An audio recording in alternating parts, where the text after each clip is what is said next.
Emmonsail's Heath in Winter by John Clare, 1793 to 1864. I love to see the old heath's withered brake mingle its crimpled leaves with furze and ling, while the old heron from the lonely lake starts slow and flaps his melancholy wing. An oddling crow in the idle motion swing on the half-rotten ashtree's topmost twig, beside whose trunk the gipsy makes his bed.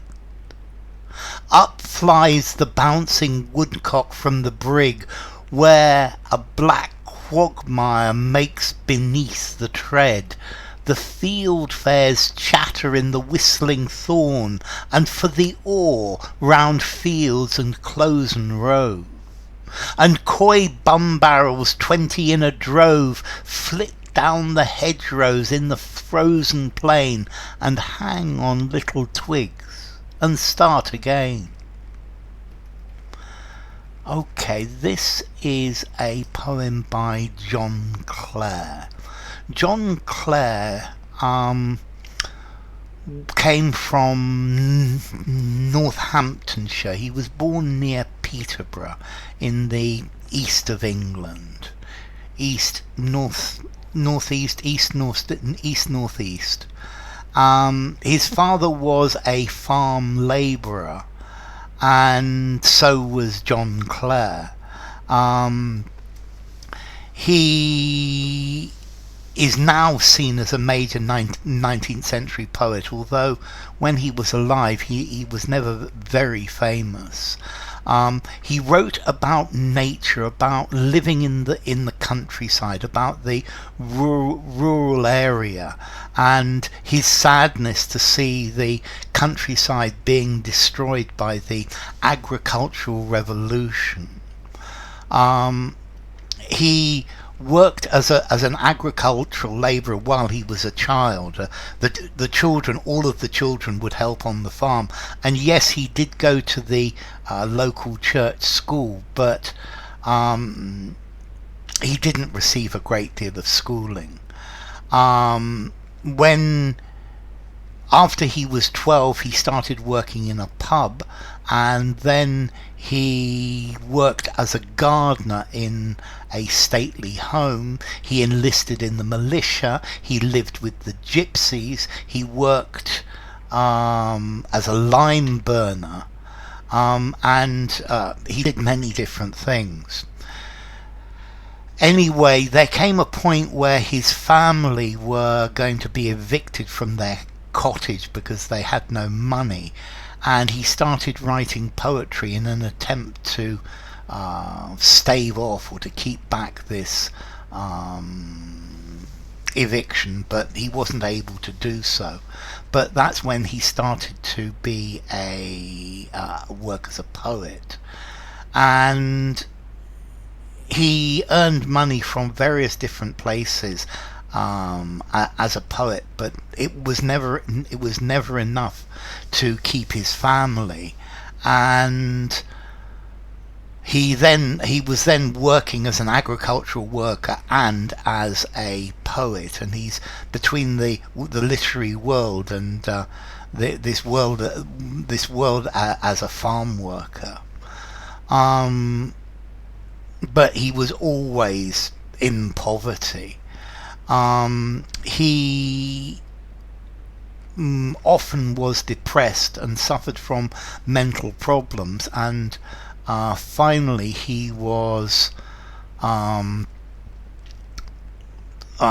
he went to a mental asylum for 2 different periods of time. He believed that he was a prize fighter, that he was Lord Byron, that he was Shakespeare, and he was committed to Northampton General Lunatic Asylum.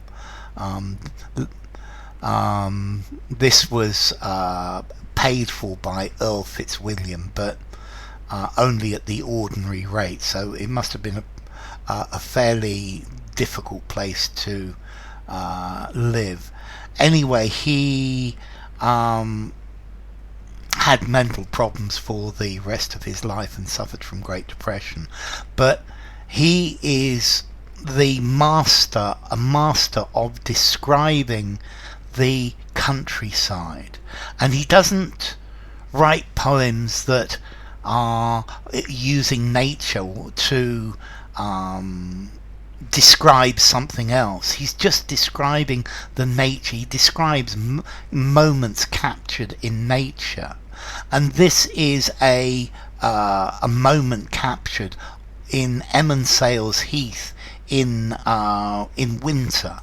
And this is just a description. Emmonsail is a place near where he lived, near Peterborough, and he's just describing the heath. A heath is a flat area of land. It's flat highland normally.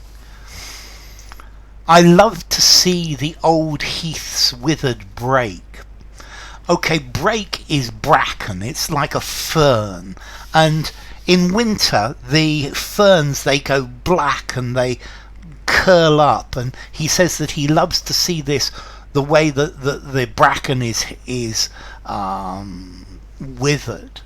Mingle its crimpled leaves with furze and ling, and this bracken is mixing its withered leaves, its crushed leaves, with furze, which is gorse, and ling, which is heather. And this is winter. Maybe the heather's got a little bit of its purple flower.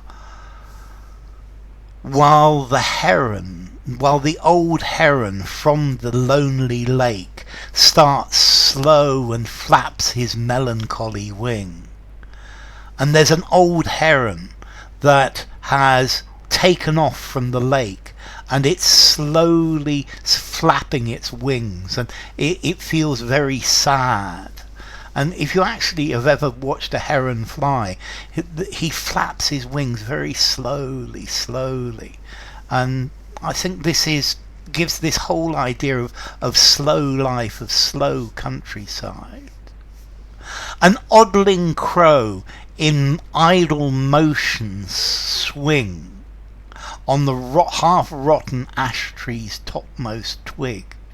So there's a crow, an oddling crow. I think this crow is oddling alone. He's by himself, and he's swinging backwards and forwards on the top of a rotten ash tree. So there's an ash tree, and the top of this ash tree is rotten, and there's this crow on the top of it swinging backwards and forwards. Beside whose trunk the gipsy makes his bed, and very often the gypsies, or a gypsy, sleeps beside this ash tree. So clearly it's a good spot. It's a good spot for the gypsy's bed. Up flies the bouncing woodcock from the brig. Okay, so there's a woodcock. This is another bird, and it flies up from, I think the brig is probably the bridge, where a black quagmire quakes beneath the tread, and underneath there's a black marsh. There's a black mire. It's muddy. The quagmire, it's muddy. It's very boggy, and it's black beneath this bridge. The fieldfares chatter in the whistling thorn. Okay, the fieldfare is another bird, and it's chattering in the whistling thorn, in the thorn. And for the all-round fields and closen rove. And the fieldfares, they go round the fields, and the closen is a closed field. So the fieldfares, they're amazing, they're awesome. They rove round the fields, they move round the fields, chattering. They chatter in the thorn, and then they move round the fields. They look over the fields, they're probably looking for something to eat. And coy bumbarrels, 20 in a drove, flit down the hedgerows in the frozen plain, and hang on little twigs and start again. Okay, the bumbarrels are a type of tit. It's another bird, a long-tailed twit, and they are flitting. They're moving from place to place on the frozen plain, on this frozen heath, and then they stop on on twigs, and then they start to move again backwards and forwards. And there are 20 in a drove. A drove is like a group of these tits, and they're shy, they're coy, and a group of twits is flying. They flit from here to there and then stop on the twigs, and then they flit from there to there to there to there and then stop on the twigs again. And it's got all this idea of movement, and this is a beautiful description of this heath in winter. And he's not trying to put metaphors and similes in this. He's just describing the beauty of nature, because he loves nature, he loves this countryside. So Emmonsail's Heath in Winter by John Clare.